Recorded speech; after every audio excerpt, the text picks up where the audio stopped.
जय श्री राम। मैं सीमा धर्मधारा चैनल पर आप सबका स्वागत करती हूँ। आशा करती हूँ आप सभी स्वस्थ एवं प्रसन्न होंगे। राम जी की कृपा दृष्टि आप सभी पर बनी रहे, इसी मनोकामना के साथ आइए आज हम शुरू करने जा रहे हैं महर्षि वाल्मीकि रामायण का 53वां अध्याय। तो आइए शुरू करते हैं। 53 सर्गः। कामधेनु की सहायता से उत्तम अन्न पान द्वारा सेना से तृप्त हुए विश्वामित्र का वशिष्ठ से उनकी कामधेनु को मांगना और उनका देने से अस्वीकार करना। शत्रुसूदन, महर्षि वशिष्ठ के ऐसा कहने पर चितकबरे रंग की उस कामधेनु ने जिसकी जैसी इच्छा थी उसके लिए वैसी ही सामग्री जुटा दी। ईख, मधु, अलावा, मैरे, श्रेष्ठ आसव, पानक रस आदि नाना प्रकार के बहुमूल्य भक्ष्य पदार्थ प्रस्तुत कर दिए। गरम गरम भात के पर्वत के सदृश ढेर लग गए। मिष्ठान, खीर और दाल भी तैयार हो गई। दूध, दही और घी की तो नहरें बह चली। भांति भांति के सुस्वादु रस, खांडव तथा नाना प्रकार के भोजन से भरी हुई चांदी की सहस्त्रों थालियां सज गईं। श्री राम, महर्षि वशिष्ठ ने विश्वामित्र जी की सारी सेना के लोगों को भली भांति तृप्त किया।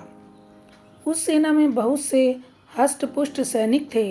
उन सबको वह दिव्य भोजन पाकर बड़ा संतुष्ट हुआ। राजर्षि विश्वामित्र भी उस समय अंतःपुर की रानियों, ब्राह्मणों और पुरोहितों के साथ बहुत ही हष्ट पुष्ट हो गए। अमात्य, मंत्री और भृत्यों सहित पूजित हो वे बहुत प्रसन्न हुए और वशिष्ठ जी से इस प्रकार बोले। ब्राह्मण, आप स्वयं मेरे पूजनीय हैं, तो भी आपने मेरा पूजन किया, भली भांति स्वागत सत्कार किया। बातचीत करने में कुशल महर्षि, अब मैं एक बात कहता हूँ, उसे सुनिए। भगवान, आप मुझसे 1,00,000 गौएं लेकर यह चितकबरी गाय मुझे दे दीजिए, क्योंकि यह गौरत्न रूप है और रत्न लेने का अधिकारी राजा होता है। ब्राह्मण, मेरे इस कथन पर ध्यान देकर मुझे यह शबला गौ दे दीजिए, क्योंकि यह धर्मतः मेरी ही वस्तु है। विश्वामित्र के ऐसा कहने पर धर्मात्मा मुनिवर भगवान वशिष्ठ राजा को उत्तर देते हुए बोले। शत्रुओं का दमन करने वाले नरेश्वर, मैं 1,00,000 या 100 करोड़ अथवा चांदी के ढेर लेकर भी बदले में इस शबला गौ को नहीं दूंगा। यह मेरे पास से अलग होने योग्य नहीं है। जैसे मनस्वी पुरुष की अक्षय कीर्ति कभी उसे अलग नहीं रह सकती, उसी प्रकार यह सदा मेरे साथ संबंध रखने वाली शबला गौ मुझसे पृथक नहीं रह सकती। मेरा हव्य, कव्य और जीवन निर्वाह इसी पर निर्भर है। मेरे अग्निहोत्र, बलि, ओम, स्वाहा, वषट्कार और भांति भांति की विद्याएं इस कामधेनु के ही अधीन हैं। राजर्षि, मेरा यह सब कुछ इस गौ के ही अधीन है, इसमें संशय नहीं है। मैं सच कहता हूँ, यह गौ ही मेरी सर्वस्व है और यही मुझे सब प्रकार से संतुष्ट करने वाली है। राजन, बहुत से ऐसे कारण हैं जिनसे बाध्य होकर मैं यह शबला गौ आपको नहीं दे सकता। वशिष्ठ जी के ऐसा कहने पर बोलने में कुशल विश्वामित्र अत्यंत क्रोधपूर्वक इस प्रकार बोले।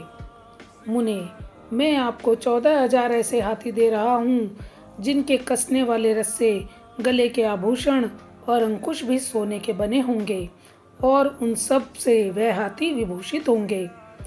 उत्तम व्रत का पालन करने वाले मुनीश्वर, इनके सिवा मैं 800 स्वर्णमय रथ प्रदान करूंगा, जिनमें शोभा के लिए सोने के घुंघरू लगे होंगे और हर एक रथ में 4-4 सफेद रंग के घोड़े जुते होंगे तथा अच्छी जाति और उत्तम देश में उत्पन्न महातेजस्वी 11,000 घोड़े भी आपकी सेवा में अर्पित करूंगा। इतना ही नहीं, नाना प्रकार के रंग वाली नई अवस्था की 1 करोड़ गौएं भी दूंगा, परंतु यह शबला गौ मुझे दे दीजिए। द्विजश्रेष्ठ, इनके अतिरिक्त भी आप जितने रत्न या स्वर्ण लेना चाहें वह सब आपको देने के लिए मैं तैयार हूँ, किंतु यह चितकबरी गाय मुझे दे दीजिए। बुद्धिमान विश्वामित्र के ऐसा कहने पर भगवान वशिष्ठ बोले, राजन, यह चितकबरी गाय तुम्हें किसी तरह भी नहीं दूंगा। यही मेरा रत्न है, यही मेरा धन है, यही मेरा सर्वस्व है और यही मेरा जीवन है। राजन, मेरे दर्श, पौर्णमास, प्रचुर दक्षिणा वाले यज्ञ तथा भांति भांति के पुण्य कर्म, यह गौ ही है। इसी पर ही मेरा सब कुछ निर्भर है। नरेश्वर, मेरे सारे शुभ कर्मों का मूल यही है, इसमें संशय नहीं है। बहुत व्यर्थ बात करने से क्या लाभ, मैं इस कामधेनु को कदापि नहीं दूंगा। इस प्रकार श्री वाल्मीकि निर्मित रामायण आदि काव्य के बालकांड में 53वां सर्ग पूरा हुआ। संगत जी, यदि आपको मेरा ये प्रयास थोड़ा सा भी पसंद आ रहा हो तो प्लीज़ मेरी वीडियो को लाइक एंड शेयर कीजिए, चैनल को सब्सक्राइब कीजिए, बेल आइकन को प्रेस कीजिए ताकि नए वीडियो की नोटिफिकेशन आपको मिल सके। तो मिलते हैं आपसे नेक्स्ट चैप्टर में नेक्स्ट वीडियो के साथ। तब तक के लिए जय श्री राम।